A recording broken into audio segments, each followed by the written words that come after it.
Miss Damamu teri musajja amwebaseeko okuva we yakomawo era nga embuzi ye ekyaliko akyagikuumye. Ono avuddeyo mu katambi n'abakakasa n'abagamba temweraliikirira nze embuzi ekyaliko ekaaba bukaabe era nga sinnaba kugiwaayo muntu kugisumulula ku muguwa eyange egenda kubeerako nga wenneetegereza tebagenda kujja buzi basumulule ku muguwa batwale mu bbaagiro basale. Ekyo kikuyigiriza ki? Bangi abava ebweru ng'ekisooka kye mwesungidde ddala kwegatta nga gw'ogamba banayinza oluba ottuuka omusajja muweerawo mulimu ne ebintu byabakola e Bulaaya bannange bisesa. Naye nga muganda waffe Miss Damamu embuzi ye ekyakaaba oba ani agenda ogisumulula oba ani agenda ogitwala mu bbaagiro oba ali kazungu katumusabire kuba mu ndabika Miss Damamu gy'alabikamu be bano abantu abagezi ennyo si mwangu wa kulimbalimba ali muzungu anaalya kantu oba taalye. Nze ngamba bayinza n'obutamukkiriza kuteekayo olugalo ku njogera ya Miss Damamu. Omuntu agenda kungamba mubaagala natoteekayo kikyo. Omanyi ki oba embuzi baagirya dda? Omanyi ki oba baamukolaakola dda? Omanyi ki oba baamubambabamba dda? Omanyi mweyogeza nnyo oyo omuwala baamulya ye ffe tugenda n'ono kyatugambye nti embuzi kweri ey'emyaka 4 oba 5 tewali musajja yamwebaseeko. Ffe katugende n'ekyo teri ate amwebaseeko era tebajja kumwebakako mpaka ng'asazeewo. Nammwe mugoberere ekyo muyige ekyo. Yenze Adita. Subscribinga ku YouTube channel yange. Kwata ku kade nga buli video yonna gye nteekayo kutuukako bulungi nnyo. Komenti nga tumanye endowooza yo ku katambi kemba ntaddeyo ate era ku mikutu emirala gye ndi bulungi nnyo gwe jangu nsangeyo. Katugendeko mu katambi ka Miss Damamu ng'ali mu kugumya abawagizi be. Teekako n'abo abantu be omuli mikwano gye n'ab'eŋŋanda ng'abagamba nze mundaba wano eno nkyali mbeerera embeerera yange ekyaliko tewali muntu yenna yantaganjudde teri musajja yansabyeko tewali gwe naawaddeko embuzi ekyaliko ekyakaaba mubeere bagumu. Nga wenninda ekiseera ekituufu ddi lwe bagenda okugisala naye ng'essaawa zino tujagitwala butwasi ku muddo. Katugendeko mu katambi ate era tukomewo.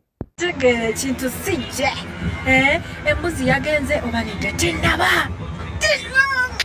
kawala kamwe kakyekomye ojja kutya muwala wammwe akyekomye ngamba nti madawe bale kwekuuma. Emboozi ya Miss Damamu teggwa buwoomi era nga w'obeera nga gwenze teyinza kukukaayira. Buli ddakiika oba oyagala obeere nga oginyumyako ogiddamu buto nga w'ogyeddiringana emirundi n'emirundi. Anti bagamba addiŋŋana amawolu yakola atya yagawoomya. Nange essaawa zino kansuubire nti nze omu ku abo abali mu bawoomesa amawolu. Nasooka ne mbaleetera emboozi ya Miss Damamu eyali etambula enti nno ssente ze zonna kojjaawe yazimulyako.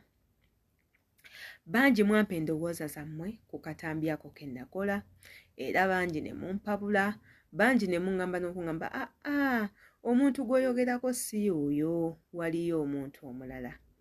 Bwe twava ku eyo emboozi ne tudda ku mboozi ya Miss Damamu okubanga azimbye ennyumba era ennyumba eyo ne tugyogerakokko.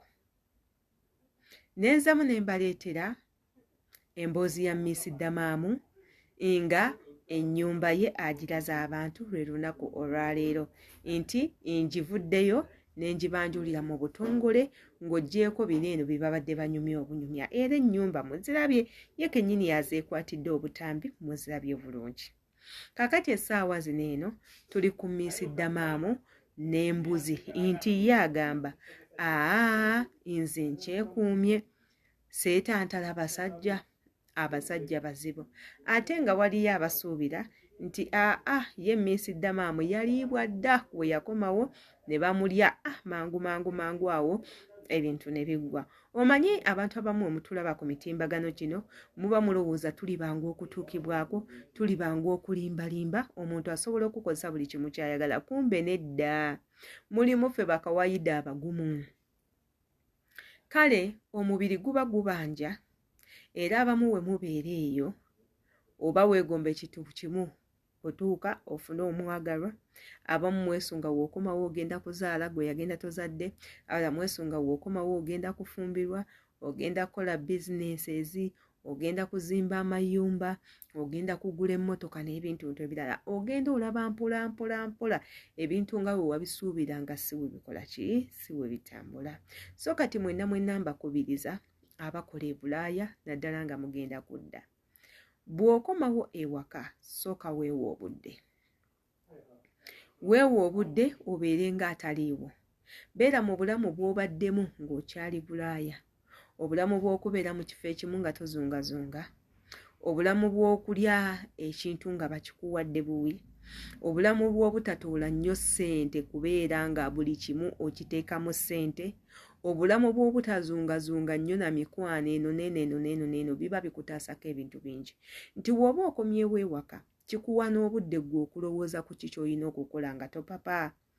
Olaba abantu bano bannaffe bantu babi, bantu batukola ebintu, bantu batemu. Mu Uganda muli abafere, nti oli akulaba nti ozze oyina pulaani zo ndala, ye n'akola ebintu ntwawe ebirala, n'atandika okwonoonera obudde, n'ayonoona ssente zo n'ebintu ebirala. Abasajja bo mubagendereko ddala mpola, oyo sitaani atambula.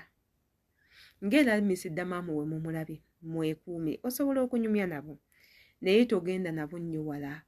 Bantu bazibu nnyo, bantu babi. Ate era ne ssente muzikwate bulungi, kuba jjukira bw'onootuuka eno oyinza okutuuka eno nga tolina mulimu gw'ogenda kukola kubanga gukwongerako ku ssente, wabula nga z'obadde wakola z'ogenda okutandika okutoolako.